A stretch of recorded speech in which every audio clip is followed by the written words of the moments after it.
আমি একজন খামারি, আমার নিজেরও 5,000 মুরগি আছে। এখন আমাদের সবারই দাবি এই যে প্রতিদিন একটা রেট বসায়, মানে 10টা বাজলে মনে করেন আমাদের ঘুম হারাম হয়ে যায় যে আজকে মনে হয় 20 টাকা নাই, আজকে 20 টাকা নাই, মানে এইটা বন্ধ করতে হবে। মাসে একদিন রেট মানে নামাইতে উঠাতে হবে বা নামাইতে হবে, মানে একদিন, মাসে একদিন, প্রতিদিন উঠা নামাইলে হবে না।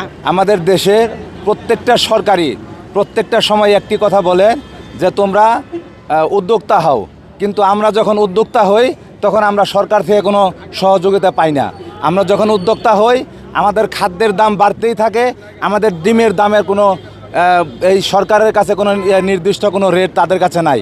যখন আমাদের ডিমের দাম 11 টাকা 10 টাকা হয় তখন তাদের ম্যাজিস্ট্রেট এসে আমাদের এই ক্ষুদ্র খামারির উপরে জুলুম করেন। কিন্তু আজকে যখন দীর্ঘ সময় ধরে 5 টাকা 7 টাকা করে ডিম বিক্রি, মূলত ডিমের দাম নিম্নমুখী, যা আমাদের উৎপাদন খরচের চাইতেও অনেক কম। যখনই ডিমের দামটা একটু ভালো হয় বিভিন্ন ভুক্তভোগী আইসা ডিমের দোকানদারকে বিভিন্ন প্রেশার দেয়। এখন যে আমাদের বর্তমান খরচটা উঠতেছে না, এটা দেখার মতো কেউ নাই। এই বৈষম্যটা কেন, এটার জন্য আমরা আজকে প্রতিবাদের জন্য দাঁড়াইছি। যদি আমাদের দেয়ালে পিঠ থেকে যায়, আমাদের তো বিকল্প রাস্তা নিতে হবে। বিকল্প রাস্তা, আমি যদি মরেই যাই তখন তো আমি তো রাস্তায় দাঁড়াই যাব, গাড়ি ভাঙবো, অনৈতিক কাজ করব, যারা বলে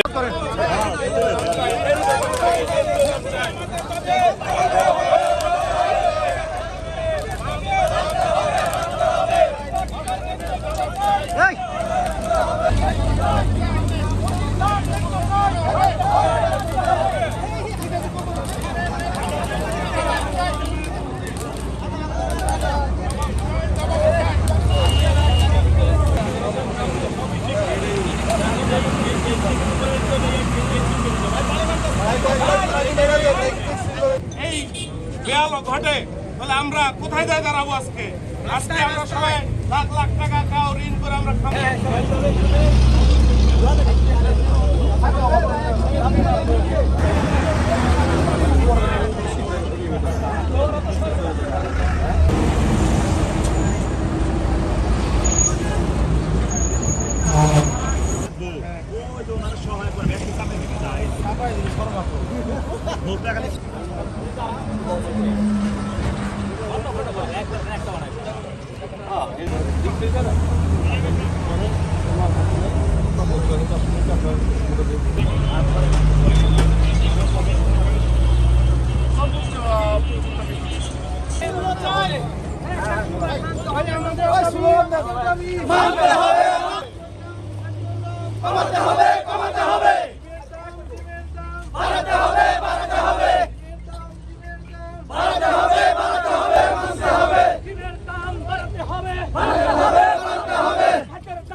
আমাদের পোলট্রি খামারি ভাই বোনদের অনেক ক্ষয়ক্ষতির সম্মুখীন হচ্ছি আমরা।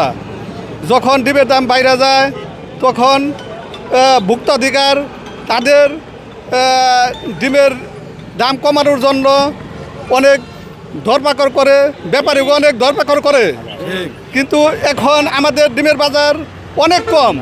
এখন ভোক্তাধিকার কোথায় গেল? সেই ভোক্তাধিকার জবাব চাই। ভোক্তাধিকার কারণেই আমাদের ডিমের বাজার এত নিম্নমুখী হচ্ছে। দ্বিমুখী আচরণ জানি ভোক্তাধিকার না করে খামারিদের লস হচ্ছে। এই লস কীভাবে কাটায় উঠে যায় এই ব্যাপারে ভোক্তাধিকারের আমরা দৃষ্টি আকর্ষণ করছি। আসসালামু আলাইকুম।